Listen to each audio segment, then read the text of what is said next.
நீலா, சோழன் எல்லாருமே சேர்ந்து கோயிலில் இருக்காங்க. அப்போ வந்து பூசாரி சொல்கிறாங்க, இங்கே பாருமா நாளைக்கு ஒரு பரிகார பூஜை இருக்குது, அதை நீ பண்ணுறியா அப்படின்னு கேட்குறாங்க. கண்டிப்பாக நாளைக்கு நான் பண்ணுறேன் அப்படின்னு நீலா சொல்கிறாங்க. அதை கேட்டோன்னே அங்கே இருக்க எல்லாருமே சேர்ந்து ரொம்ப சந்தோஷப்படுறாங்க. நாளைக்கு இவ பூஜை பண்ண போகிறாளா அப்படின்னு சொல்லிட்டு கார்த்திகாவோட அம்மா நக்கலாக பேசுகிறாங்க. ஏன் நான் பண்ண மாட்டேன்னா என்ன அப்படின்னு நீலா கேட்டுட்டு இருக்காங்க. அதுவா, சரி சரி நாளைக்கு பார்க்கலாம் அப்படின்னு சொல்கிறாங்க. வீட்டுக்கு எல்லாருமே சேர்ந்து வராங்க. வந்த உடனே அப்படியே உட்காந்துட்டு இருக்காங்க. இங்கே பாருமா நாளைக்கு தீச்சட்டி எடுக்கணும் அப்படின்னு சொல்கிறாங்க. அதை கேட்டோன்னே அப்படியே ஷாக் ஆகுறாங்க நீலா. என்னது தீச்சட்டியா? என்ன பேசிகிட்டு இருக்கீங்க? நீங்கள் என்ன சொன்னீங்க? ஏதோ பரிகார பூஜைன்னு தானே சொன்னீங்க, என்ன திடீர்னு தீச்சட்டிலாம் எடுக்க சொல்கிறீங்க அப்படின்னு நீலா கேட்குறாங்க. ஆமாம்மா, பரிகாரம்னா ஒரு நெருப்பு வச்சு தீச்சட்டி கொடுப்போம், அதில் கையில் எடுத்துகிட்டு அப்படியே கோயிலை சுற்றி வரணும், அதுதான் பரிகாரம், அந்த வீட்டோட பொண்ணு செய்யணும், அப்படி பண்ணால் அந்த வீட்டுக்கு நல்லது அப்படின்னு சொல்கிறாங்க. அதை கேட்டோன்னே எல்லாருமே அப்படி பார்க்குறாங்க. இங்கே பாருப்பா, நீ டீச்சர்ட்லாம் எதுவுமே எடுக்க வேணாம், சரியா விடுப்பா பார்த்துக்கலாம் அப்படின்னு சொல்லிட்டு சேரன் சொல்கிறாரு. அங்கே இருக்க எல்லாருமே சேர்ந்து பேசிகிட்டு இருக்காங்க.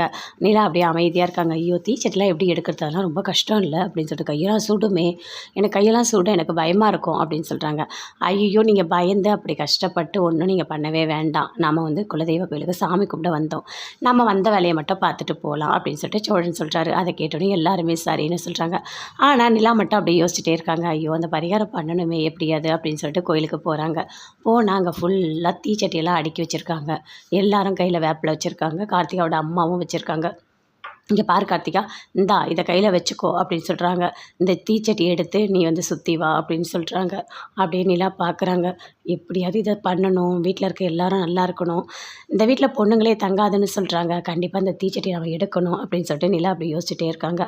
யோசிச்சுட்டு எல்லாரும் தீச்சட்டி எடுத்துகிட்டு அப்படியே போயிட்டே இருக்காங்க. அதை அப்படியே நிலா பார்க்குறாங்க. பார்த்துட்டு யோசிக்கிறாங்க, கண்டிப்பாக நாமளும் தீச்சட்டி எடுக்கணும், அந்த குடும்பம் நல்லா இருக்கணும் அப்படின்னு சொல்லிட்டு அப்படியே யோசிச்சுட்டே இருக்காங்க.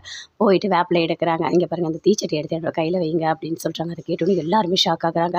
சேரன், சோழன் எல்லாருமே கத்துறாங்க. ஐயோ நிலா வேண்டாம் வேண்டாம் வேண்டாம், நீங்கள் இந்த தீச்சட்டி எடுக்க வேணாம், கையில் சூடும், வேண்டாங்க வேண்டாங்கன்னு சொல்கிறாங்க. பரவாயில்லைங்க நான் பார்த்துக்கிறேன் அப்படின்னு சொல்லிட்டு நிலா வந்துட்டு அந்த தீச்சட்டி அப்படியே கையில் எடுத்துக்கிறாங்க. எடுத்துகிட்டு அப்படியே கோயிலை சுற்றி வராங்க. பயங்கரமாக சுடுது, கையெல்லாம் சுடுது. இருந்தாலும் அந்த சூடு எல்லாத்தையுமே தாங்குறாங்க. இந்த குடும்பம் நல்லா இருக்கணும், கண்டிப்பாக நல்லா இருக்கணும், இந்த பரிகாரத்தை பண்ணணும் அப்படின்னு சொல்லிட்டு அந்த சூடு எல்லாத்தையும் தாங்கிட்டு அப்படியே கோயிலை சுற்றி வராங்க. அதை அப்படியே கார்த்திகாவோட அம்மா பார்க்குறாங்க. பார்த்துட்டு, என்ன இவ அந்த குடும்பத்துக்காக இவ்வளோ கஷ்டப்படுறா, ஐயோ அப்பா தாங்க முடியலையே அப்படின்னு சொல்லிட்டு அப்படியே பார்த்துட்ருக்காங்க. அந்த தீச்சட்டி எல்லாத்தையுமே எடுத்து பரிகாரத்தை நல்லபடியாக முடிக்கிறாங்க. முடிச்சிட்டோன்னே கார்த்திகாவோட அம்மா பார்த்து கேட்குறாங்க, ஏய் உனக்கு என்னடி திமிரா, எதுக்கடி அந்த வீட்டுக்கு இவ்வளோ கஷ்டப்பட்டுட்டு இருக்க, அந்த வீட்டில் ஒன்றும் நல்ல வீடே கிடையாது அப்படின்னு சொல்கிறாங்க. இங்கே பாருங்கள், இன்னொரு வாட்டி என்னோடய குடும்பத்தை பற்றி நீங்கள் தப்பாக பேசுனீங்க, உங்களை என்ன பண்ணணும்னு எனக்கு தெரியாது, எதுக்காக நீங்கள் தப்பாக பேசிகிட்டு இருக்கீங்க, நான் வந்து சோழனோட பொண்டாட்டி, எனக்கு அந்த வீட்டுக்காக பண்ணுறதுக்கு எல்லா உரிமையும் இருக்குது, அதனால தான் நான் பண்ணியிருக்கேன், என்னால் முடியாதுன்னு சொன்னீங்க, இப்போ பார்த்தீங்களா நான் பரிகாரம் எல்லாமே பண்ணி முடிச்சிட்டேன் அப்படின்னு கார்த்திகா சொல்கிறாங்க. ஆமாம் நானும் பார்த்தேன், உனக்கு நான் அவ்வளோ சூடு தாங்கிட்டு அப்படி என்ன அந்த குடும்பத்துக்காக நீ பரிகாரத்தை பண்ணி முடிக்கிற அப்படின்னு கேட்குறாங்க. இங்கே பாருங்கள், இன்னொரு வாட்டி சொல்கிறேன், என் குடும்பத்தை பற்றி நீங்கள் தப்பாக பேசாதீங்க, நான் பண்ணுவேன், அது என்னோடய குடும்பங்க, என்னோடய குடும்பம் நல்லா இருக்கணுன்றதுக்காக நான் எல்லாமே பண்ணுவேன், நீங்கள் எதுக்கு தேவையில்லாத பேசிகிட்டு இருக்கீங்க அப்படின்னு அப்படியே கத்துறாங்க. சரிம்மா ஆமாம்மா, அந்த குடும்பத்தில் உனக்கு கொஞ்சம் வாய் அதிகம் தான், போ உங்ககிட்ட போய் பேசிகிட்டு இருக்கேன் பாரு, வாடி போகலாம் அங்கேருந்து அப்படின்னு சொல்லிட்டு கார்த்திகா அவங்க அம்மா ரெண்டு பேருமே அப்படியே டென்ஷனாகவே கார்த்திகாவை திட்டிட்டு அங்கேருந்து அப்படியே போகிறாங்க.